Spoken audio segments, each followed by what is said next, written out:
তো হে ভিউয়ার্স, কেমন আছেন সবাই? আশা করব সবাই ভালো আছেন। তো আজকে আমরা এক্সপ্লেন করছি রাউন্ড আপ মুভিটা। আর এই মুভিটা বানানো হয়েছে খুবই সুন্দর একটা গল্প নিয়ে। আসলে একটা সাইকো ক্রিমিনাল যে কিনা পুরো শহরে একটা করে খুন করে যাচ্ছে, তাকে কি করে থামানো যায় এমন একটা গল্প নিয়ে বানানো হয়েছে এই মুভিটা। যা মানে বুঝতেই পারছেন মুভিটা হতে যাচ্ছে খুবই ইন্টারেস্টিং। সো ভিডিওটা শেষ পর্যন্ত দেখতে হবে, আর নয়তো অনেক কিছুই মিস করে ফেলতে পারেন। তো চলুন কথা না বাড়িয়ে শুরু করি আজকের ভিডিও। তো এই গল্পে শুরু হয় ভিয়েতনাম থেকে।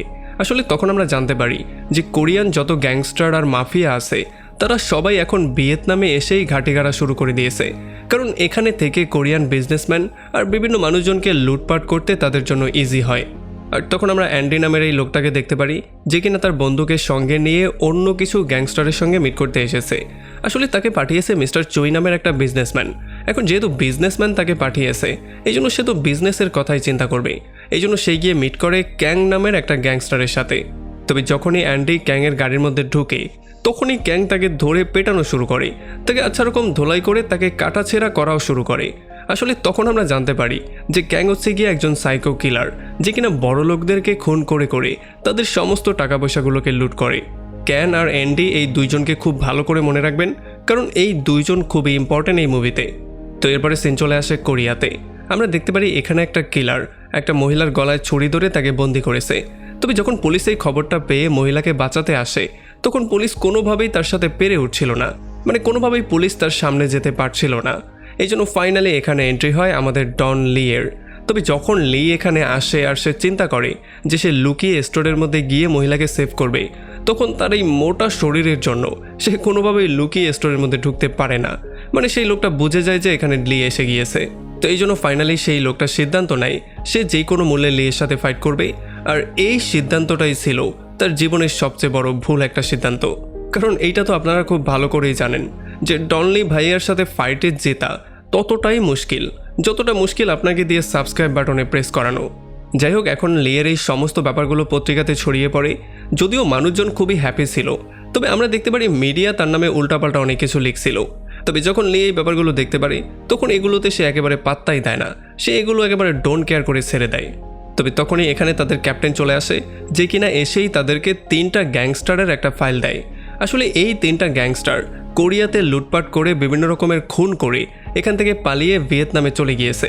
তবে এখন তাদের 3 জনের মধ্যে একজন চায় স্যারেন্ডার করতে, এই জন্য তাদেরকে ভিয়েতনামে যেতে হবে সেই লোকটাকে ধরে কোরিয়াতে নিয়ে আসার জন্য। তো এর একটু পরে আমরা দেখতে পারি ক্যাপ্টেন আর ডন দুজনই চলে আসে ভিয়েতনামে। আর তারা এসেই সেই বোবরা নামের গ্যাংস্টারের সাথে মিট করে, যেই গ্যাংস্টার কিনা স্যারেন্ডার করতে চাইছিল। এখানে অলরেডি সে পুলিশের কাছে স্যারেন্ডার করে দিয়েছে আর তাকে হ্যান্ডকাপ পরিয়েও বসেই রাখা হয়েছে। তবে আমরা দেখতে পারি ডন গিয়ে তাকে প্রথমেই কোয়েশ্চেন করে যে ভাই, এত সুন্দর একটা জীবন ছেড়ে শুধু কেন স্যারেন্ডারের কথা চিন্তা করলে? তবে যখন এই কোয়েশ্চেনের অ্যান্সারটা এই গ্যাংস্টার সোজাভাবে দেয় না, তখন ডন তার পুরনো টেকনিকের ইউজ করে সিসিটিভি ক্যামেরাটাকে ঢেকে দিয়ে তাকে আচ্ছা রকম ধোলাই করে তাকেই সোজা করে দেয়। আর যখন সে বুঝতে পারে যে ডন আসলে কোন জায়গার মাল, তখন সে পুরোপুরি সোজা হয়ে যায় আর সোজা বাচ্চাদের মতো সব কিছু বলা শুরু করে। সে প্রথমেই তাকে বলে যে আমি আমার ফ্রেন্ড পেপসির গার্লফ্রেন্ডকে চুরি করে এক রাতে নিয়ে বাজিয়েছিলাম, এখন সে আমাকে বাজাতে চাচ্ছে, সে যে কোনো মূল্যে চাচ্ছে যে আমার রক্ত দিয়ে পার্টি করতে। তো এই জন্য পরবর্তীতে ডন আর ক্যাপ্টেন চলে আসে পেপসির বাসায়, কারণ পেপসি হচ্ছে গিয়ে তাদের পরবর্তী টার্গেট। তবে তারা গিয়ে দেখতে পারে অলরেডি পেপসির 12টা কেউ বাজিয়ে দিয়েছে। এটা দেখার পরে তারা পুরোপুরি শক্ট হয়ে যায় আর তারা ফাইনালি বুঝতে পারে যে আসলে তাদেরকে যেটা বলা হয়েছে সেটা ছিল পুরোপুরি মিথ্যা, আসল ঘটনাটা সে লুকিয়েছে। এই জন্য ডন প্রচণ্ড রাগ নিয়ে আবারও বোবরার কাছে যায় আর তাকে এইবার আচ্ছা রকম ধোলাই করে তার থেকে সমস্ত সত্যিটা বের করার ট্রাই করে। আর বোবরাও প্রচণ্ড ভয় পেয়ে সমস্ত সত্যিটা বলা শুরু করে। সে বলে যে সে গ্যাংয়ের সঙ্গে মিলে একটা বড় লোকের ছেলেকে কিডন্যাপ করে সেখান থেকে নিয়ে যাচ্ছিল। তবে সেই ছেলেটা রাস্তার মাঝখান থেকেই দৌড়ে পালিয়ে যায়, কিন্তু তারা পরবর্তীতে অনেক দৌড়াদৌড়ি করার পরে ফাইনালি তাকে ধরেই ফেলে। যদিও এরপরে অ্যান্ডি তাদেরকে বলেছিল যে প্লিজ আমার ঘরে যত ক্যাশ আছে, আমার ঘরে যত গোল্ড আছে সেগুলো তোমরা নিয়ে নাও, কিন্তু প্লিজ আমাকে মেরো না, আমাকে তোমরা ছেড়ে দাও। তবে আমরা দেখতে পারি ক্যাং এই সমস্ত তথ্যগুলো পাওয়ার পরেও ফাইনালি অ্যান্ডিকে সেখানেই শেষ করে দেয়। আর এই ব্যাপারটার জন্য তারা সবাই পুরোপুরি শকড হয়ে যায়। আর তাছাড়া সে বোবরের একটা লোককেও খুন করে ফেলে, কারণ সেই লোকটা একটু বেশি চিল্লাচিল্লি করছিল। এখন এগুলো দেখার পরে বোবরে এটা ক্লিয়ারলি বুঝতে পারে যে আসলে ক্যাং হচ্ছে গিয়ে একজন ভয়ঙ্কর রকমের ক্রিমিনাল। সো এই জন্য তার সাথে বাড়াবাড়ি করলে মৃত্যু নিশ্চিত হয়ে যাবে। আর এই জন্য সে আর পেপসি মিলে তার ওয়ার্ডার ফলো করে অ্যান্ডি আর তার যে লোকটাকে খুন করা হয়েছে তাদের বডিগুলোকে মাটির নিচে পোতা শুরু করে। তবে তখনই ক্যাংয়ের মাথায় একটা বুদ্ধি চলে আসে। এই জন্য সে অ্যান্ডির একটা হাত কেটে তার বাবাকে একটা ছবি পাঠিয়ে দিয়ে বলে যে যদি তোমার ছেলেকে বাঁচাতে চাও তাহলে আমাকে $5 মিলিয়ন এখনই সেন্ড করো। মানে এইটাকেই বলে বাটপারি বুদ্ধি। প্রথমে অ্যান্ডিকে লুট করলো, এরপর তার ঘরটা লুট করলো, এখন তার বাবাকেও সে লুট করতে চায়। যাই হোক, এখন গল্প প্রেজেন্টে ব্যাক করে আর আমরা দেখতে পারি বোবরা তাদেরকে এই গল্পটা শোনাচ্ছে। বোবরা তাদেরকে বলে যে যদিও মিস্টার চোই সেই $5 মিলিয়ন তাকে দিয়ে দিয়েছিল, তবে তবুও ক্যাং অ্যান্ডিকে ব্যাক করাতে পারেনি, কারণ অ্যান্ডিকে তো আগেই মেরে ফেলা হয়েছে, সো সে তো আর কখনোই ব্যাক করবে না। আর এই সমস্ত ব্যাপারগুলোর জন্য বোবরা আর পেপসি ক্যানের থেকে পুরোপুরি আলাদা হয়ে যায়, কারণ তারা এই ব্যাপারটা বুঝতে পেরেছিল যে সে খুবই ভয়ঙ্কর একটা মানুষ, তার সাথে থাকলে যে কোনো সময় তারাও মরতে পারে। তবে সেখান থেকে আলাদা হয়ে তাদের হয়েছে বিশাল বড় একটা লস, কারণ অলরেডি ক্যাং তো তাদের পেছনে লেগেই আছে, বরং মিস্টার চোইও এখন তাদেরকেই খুঁজছে তার ছেলের মৃত্যুর বদলা নেওয়ার জন্য। আর এখন সেটার অ্যাকশনও শুরু হয়ে গেছে, কারণ তারা অলরেডি পেপসিকে মেরে ফেলেছে। বোবরা যদিও পুলিশ স্টেশনে আছে, এই জন্য সে কিছুটা সেফ আছে। তো এখন এই সমস্ত ব্যাপারগুলো বোঝার পরে ডন প্রথমেই চলে আসে ক্যাংয়ের সেই আড্ডাখানায়, যেখানে সেই 2টা লাশ পোতা হয়েছিল। আর এখানে ফাইনালি গর্ত করার পরে তারা অ্যান্ডির লাশটা পেয়ে যায়। আর অন্যদিকে আমরা দেখতে পারি একটা গ্যাংস্টার চোয়ের কিছু লোকজন নিয়ে চলে আসে ক্যাংয়ের আস্তানায়। তবে এখানে এসে তারা যদিও ক্যাংকে পায় না, তবে মিস্টার চোয়ের দেওয়ার সমস্ত টাকাগুলো পেয়ে যায়। আর এই জন্য তারা সেই টাকাগুলো নিয়েই চলে যাওয়ার সিদ্ধান্ত নেয়। আর এর একটু পরে যখন ক্যাং তার বন্ধুকে নিয়ে এখানে চলে আসে, তখন অলরেডি মিস্টার চোয়ের লোকজন ওয়েট করছিল তাকে পেটানোর জন্য। তবে যখন ক্যাং এখান দিয়ে আসছিল, তখন শুরুতেই সে সমস্ত ব্যাপারগুলো অবজার্ভ করে নেয় আর সে বুঝতে পারে যে তার জন্য কেউ ওয়েট করছে। তবে এখান থেকে সে পালিয়ে যাওয়ার জায়গায় উল্টো তাদের সাথে ফাইট করার সিদ্ধান্ত নেয়, কারণ একজন সাইকো কিলার হওয়ার সুবাদে আপনার মাথাটা একটু কম কাজ করবে, এটা নর্মাল একটা ব্যাপার। তবে যাই হোক, এরপরে সে তাদের সাথে মারামারি করা শুরু করে আর লম্বা একটা ফাইটের পরে ফাইনালি সে মিস্টার চোয়ের সমস্ত লোকজনকে শেষ করে দেয়। আর এরপর সে মিস্টার চোইকেই কল দিয়ে বলে যে তুমি যেই টাকাগুলো এখান থেকে নিয়ে গেছো সেই টাকাগুলো আমার আবারও ফেরত চাই, আর যদি তুমি এটা দিতে না চাও তাহলে আমি তোমার জন্য কোরিয়াতে আসবো, আর কোরিয়াতে এসে আমি তোমাকেই শেষ করব। তবে এইটা শোনার পরে অবভিয়াসলি মিস্টার চোই তার টাকাগুলো ফেরত দিবে না, এই জন্য সে ফোনটা কাট করে দেয়। আর এর একটু পরে ক্যাপ্টেন আর ডনও চলে আসে ক্যানের আড্ডাখানায়। তবে এখানে আসার সঙ্গে সঙ্গেই তারা দেখতে পারে এখানে হুলস্থুল কাণ্ড। আর এই ব্যাপারগুলো যখনই তারা চেক করছিল, তখনই পেছন থেকে ক্যান আর তার লোক এসে তাদের উপর আক্রমণ করে দেয়। তারা অলরেডি ক্যাপ্টেনের কাঁধের মধ্যে একটা ছুরি ঢুকিয়ে দেয়। তবে এরপরে যখন তারা ডনের সাথে ফাইট করতে যায়, তখন ক্যান ক্লিয়ারলি বুঝতে পারে যে এই হাতির মতো লোকটার সাথে কোনোভাবেই পারা যাবে না। এই জন্য যখন ডন তার পার্টনারের সঙ্গে ফাইট করছিল, তখন সে দৌড়ে সেখান থেকে পালিয়ে চলে যায়। আর তার পার্টনারকে ডন 2টা আছাড় দিয়েই সেখানে শেষ করে দেয়। আর এরপর সে ক্যাপ্টেনকে নিয়ে হসপিটালে চলে আসে, কারণ ক্যাপ্টেন অলরেডি অনেকটা আহত ছিল। আর তখন ডনের কাছে তার কিছু কলিগ কল দিয়ে বলে যে আসলে ক্যাং হচ্ছে গিয়ে একজন সাইকো ক্রিমিনাল, যে কিনা মানুষজনকে কিডন্যাপ করে তাদের বদলে টাকা উসুল করে, আর টাকা পাওয়ার পরেও সে মানুষজনকে খুন করে দেয়। আর এগুলো শোনার পরে ডন গিয়ে ক্যাংয়ের সেই লোকটার কাছে জিজ্ঞাসাবাদ করে, আর সেই লোকটা তাকে সরাসরি ভয় পেয়ে বলে দেয় যে আসলে যেহেতু ক্যাং বলেছে সে মিস্টার চোইকে মারতে কোরিয়াতে যাবে, এই জন্য সে এখন কোরিয়াতে ব্যাক করেছে। আর এইটা শোনার পরে তার কথায় বিশ্বাস করে তারা দ্রুত ক্যাপ্টেন আর অ্যান্ডির লাশটাকে নিয়ে দ্রুত চলে আসে কোরিয়াতে, যাতে করে আর কোনো খুন না হয়, তারা দ্রুত সেই লোকটাকে ধরতে পারে। আর তারা অ্যান্ডির লাশটাকে এই জন্য নিয়ে আসে যাতে করে বেচারার মা তাকে শেষবারের মতো দেখতে পারে। তো এখন কোরিয়াতে আসার সঙ্গে সঙ্গেই ডন প্রথমে চলে আসে তার পুরনো বন্ধু সাঙ্গের সঙ্গে মিট করতে। এখানে যখন সাঙ্গেকে সে কোয়েশ্চেন করে, তখন সাঙ্গে তেমন অ্যান্সার দিচ্ছিল না, এই জন্য তার 70 1,40,00,000-এর মধ্যে যখন জোরে চেপে ধরা হয়, তখন সে ফাইনালি সমস্ত ব্যাপারগুলো বলে দেয়। কারণ ভাই, ইনফরমেশনের চেয়ে 140 কোটি খুব বেশি ইম্পর্টেন্ট। সে বলে যে আসলে এখানে বোর্ডের একটা সার্ভিস দেয়া হয়, আর এই বোর্ডের সাহায্যে বিভিন্ন ক্রিমিনালি মাঝে মধ্যে কোরিয়া ছেড়ে অন্য অন্য জায়গায় পালিয়ে যায়। আর এই সমস্ত খবরটা পাওয়ার পরে ডন নতুন মিশনের জন্য নতুন করে বেরিয়ে পড়ে। আর তখন এদিকে আমরা দেখতে পারি যখনই মিস্টার চোই জানতে পারে যে ক্যাং কোরিয়াতে ব্যাক করেছে, তখন সে এটা অর্ডার করে দেয় যে আমি যেই কোনো মূল্যে ক্যাংকে আমার পায়ের কাছে চাই, এবার সেটা যেই কোনো মূল্যে। আর এরপরে পরদিন সকালবেলা যখন ডন তার পুরো টিম নিয়ে অ্যান্ডির শ্রদ্ধাঞ্জলিতে আসে, তখন তার মা তাদেরকে ওয়েলকাম করে আর তাদেরকে ধন্যবাদ দেয়, কারণ একমাত্র তাদের জন্যই সে শেষবারের মতো তার ছেলেকে দেখতে পেয়েছে। যদিও একটা হাত কম ছিল, তবে কি যায় আসে। আর তখন অন্যদিকে মিস্টার চোই যখন লিফট দিয়ে নিচে যাওয়ার ট্রাই করছিল, তখন তার লিফটের মধ্যে সোজা ক্যাংই চলে আসে। যদিও মিস্টার চোই তাকে কখনো দেখতে পায়নি, এই জন্য সে তাকে চিনতে পারে না। আর অন্যদিকে মিস্টার চোয়ের যে লোকজন নিচে তার জন্য ওয়েট করছিল, ক্যাংয়ের 2টা লোক গিয়ে তাদের সবাইকে সেখানে শেষ করে দেয়। আর লিফটের ভেতরে ক্যাং ও মিস্টার চোইকে সেখানেই ধরে ফেলে আর তার লোকটাকে খুন করে সে তাকে বলে যে আমি হচ্ছে গিয়ে সেই ক্যাং যে কিনা তোর ছেলেকে খুন করেছি, এখন আমি তোকেও খুন করব। আর এইটা বলে সে তাকে লিফট থেকে খুবই ক্যাজুয়াল ওয়েতে বের করে খুবই আরামসে গাড়িতে ভরে সেখান থেকে বেরিয়ে চলে যায়। পুলিশ এই সমস্ত ব্যাপারটা দেখার পরেও তারা কিছুই করতে পারছিল না। তো এখন এই সমস্ত ব্যাপারগুলোকে হ্যান্ডেল করার জন্য ডন মিস্টার চোয়ের ওয়াইফকে এখানে নিয়ে আসে আর তার কাছে বিভিন্ন রকমের কোয়েশ্চেন করা শুরু করে।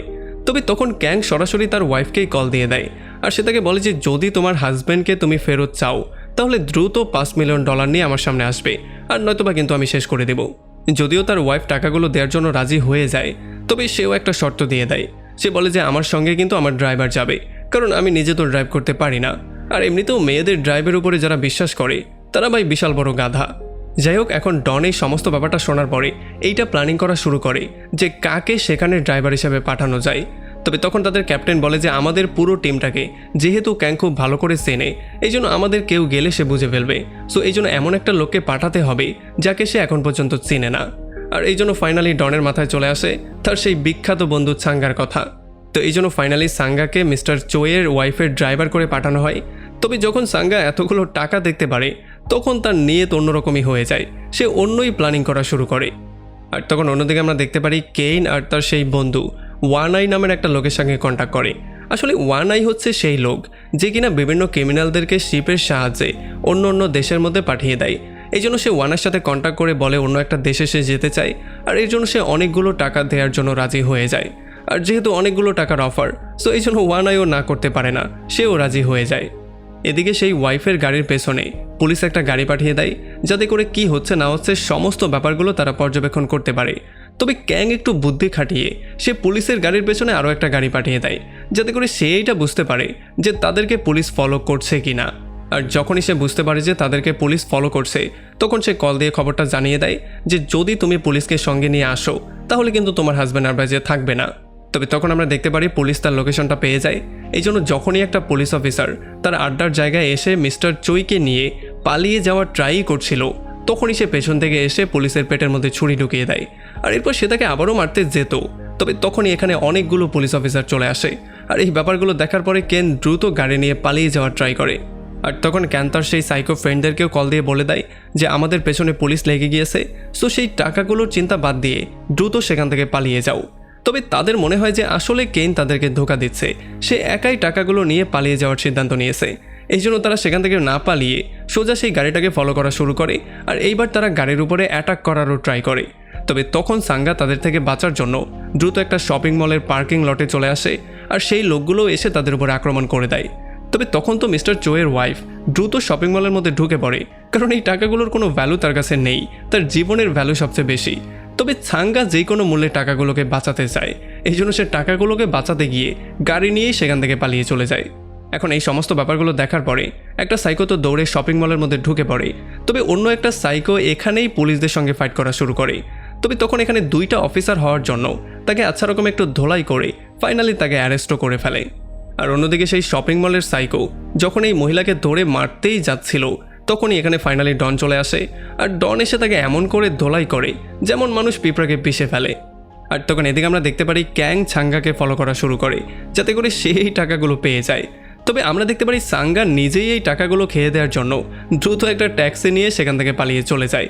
আর এই ব্যাপারটা যখন ডন দেখতে পারে তখন তার মাথাটা প্রচণ্ড গরম হয়ে যায়, এই জন্য সে সাঙ্গাকে ওয়ান্টেড ঘোষণা করে দেয়। আর এই জন্য সাঙ্গা এখন বাইরেও যেতে পারছিল না, আর এই জন্য ফাইনালি সে এখান থেকে পালিয়ে যাওয়ার জন্য ওয়ান আই নামের সেই লোকটার সাথে কন্ট্যাক্ট করে। কারণ ওয়ান আই হচ্ছে গিয়ে একমাত্র লোক যে কিনা তাকে এই বর্তমান পরিস্থিতি থেকে রক্ষা করতে পারে আর তাকে দেশের বাইরে পাঠাতে পারে। তবে তখন সেখানে ক্যাংও চলে আসে যে কিনা ওয়ান আইকে আচ্ছা রকম ধোলাই করে তার থেকে ছাঙ্গার অ্যাড্রেসটা চেয়ে নিয়ে নেয়। আর এদিকে ছাঙ্গা যে কিনা ওয়ান আইয়ের জন্য ওয়েট করছিল, সে দেখতে পারে তার সামনে ক্যান দাঁড়িয়ে আছে, তাও হাতে একটা ছুরি নিয়ে। আর এই ব্যাপারটা দেখার পরে সে প্রচণ্ড ভয় পেয়ে টাকাগুলো রেখে দিয়ে সেখান থেকে পালিয়ে যায়। আর যেহেতু কেন দেখতে পারে যে রক্তপাত ছাড়াই সে টাকাগুলো পেয়ে গিয়েছে, এই জন্য সে হ্যাপিলি টাকাগুলো নিয়ে সেখান থেকে চলে আসে। তবে ছাঙ্গা এই ব্যাপারটা দেখে ফেলে যে ক্যান এই টাকাগুলো নিয়ে একটা বাসে উঠেছে। আর এই জন্য ফাইনালি সাঙ্গা কল দিয়ে এই খবরটা ডনকে দিয়ে দেয়, কারণ এখন তার নিজের জীবনটাকেও সেভ করতে হবে। আর ডনও এই খবরটা পেয়ে দ্রুত পুলিশের গাড়ি নিয়ে চলে যায় বাসটাকে ধরতে, আর বাসটাকে চারপাশ দিয়ে ঘিরে ফেলে ফাইনালি সে গিয়ে সমস্ত যাত্রীদেরকে নামিয়ে দেয়। আমরা দেখতে পারি বাসের মধ্যে শুধু সে আর ক্যাংই ছিল। আর এটা দেখার পরে ক্যাং তাকে একটা অফার করে যে এই টাকাগুলো চাইলে আমরা অর্ধেক অর্ধেক ভাগ করে নিতে পারি। তবে ডন অর্ধেক টাকা চায় না, সে চায় পুরোটা, সঙ্গে তাকেও। এই জন্য সে গিয়ে তাকে পেটানো শুরু করে। আর সে তাকে এমনভাবে ধোলাই করছিল, আমাদের মনে হচ্ছিল যে এটা কোনো মানুষ না, এটা হচ্ছে গিয়ে কোনো কলা গাছ, যে কিনা শুধু মার খেয়েই যাচ্ছে। আর ডনও তাকে ধোলাই করে তার হাড্ডি মাংস সব এক জায়গায় করে ফেলে। আর এরপরে ফাইনালি ক্যাংকে পুলিশ অ্যারেস্ট করে। তবে এখনও যে ক্যাং জীবিত আছে কি করে, এই ব্যাপারটাই আমি বুঝতে পারছি না। তবে যাই হোক, তখন এই ব্যাপারটা আমাদের সামনে ক্লিয়ার হয় যে যখন সাঙ্গা সেই টাকাগুলো নিয়ে পালিয়েছিল আর ডন এই ব্যাপারটা জানতে পেরেছিল, তখন সে তাকে কল দিয়ে এটা বলে দিয়েছিল যে দেখো, তুমি যেই টাকাগুলো নিয়ে পালিয়েছো সেই টাকাগুলোর সমস্ত নাম্বার আমার কাছে আছে। সো যখনই তুমি টাকাগুলো খরচ করবে তখনই তোমাকে আমি যে কোনো মূল্যে ধরে ফেলবো, আর এরপরে তোমাকে আলু ভর্তা করতে আমার কোনো সমস্যাই হবে না। আর এই জন্য পরবর্তীতে নিজের জীবন বাঁচানোর জন্য সে ডনের প্ল্যানিং মতোই সমস্ত কাজগুলো করেছে। যেমন ওয়ানার সাথে কন্ট্যাক্ট করেছে আর এরপর টাকাগুলো রেখে নিজে পালিয়ে গিয়েছে। আমরা দেখতে পারি বেচারা সাঙ্গা, যে কিনা কোটি টাকার স্বপ্ন দেখছিল, সে এখন রাস্তায় বসে মদ খাচ্ছে। আর এই ব্যাপারটা যখন ডন জানতে পারে তখন সে তাকে নিয়ে হাসাহাসি করে। আর এমনই একটা ইন্টারেস্টিং পয়েন্টে এই পুরো মুভিটা এখানে শেষ হয়ে যায়। তো আমাকে কমেন্ট করে জানান, সাঙ্গার জায়গায় আপনি হলে কি করতেন? আপনি কি টাকাগুলো এত সহজেই দিয়ে দিতেন, নাকি টাকাগুলো নিয়ে নিজেই পালিয়ে যেতেন? ভিডিও ভালো লাগলে অবশ্যই একটা লাইক করবেন, আমাদের চ্যানেলে নতুন হলে অবশ্যই সাবস্ক্রাইব করবেন। আর আমাদের দেখা হবে অন্য কোনো ভিডিওতে অন্য কোনো একদিন। Till then, take care.